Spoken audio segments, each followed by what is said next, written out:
হরে কৃষ্ণা, রাধে রাধে। আজকে সকাল 5:30 না 6:45 বেরিয়েছি। মায়াপুর এসে পৌঁছেছি তখন বাজে 8টা। অল্প 2 ঘন্টার মধ্যে, আর 2 ঘন্টা 10 মিনিটের মধ্যে পৌঁছে গেছি। আর 8:30 পৌনে 9টায় আমরা মন্দিরে ঢুকেছি। আর মন্দির থেকে এই বেরোলাম, এখন বাজে 1:15।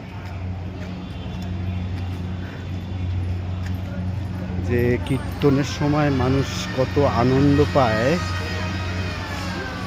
সেটা আজকে অনুভব করলাম। গানের তালে তালে সবাই যেমন নাচছিল, তখন একটা আলাদা অন্যরকম আনন্দ। এই আনন্দ ভাষায় প্রকাশ করা যায় না।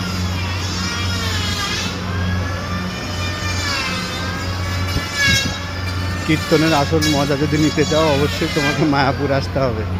মায়াপুর এসে ওই কীর্তনের তালে তালে সব ভক্তদের সঙ্গে একসঙ্গে নাচতে হবে, তাহলে দেখবে অন্যরকম আনন্দ পাবে।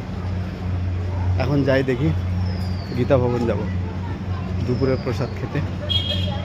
Tata, by.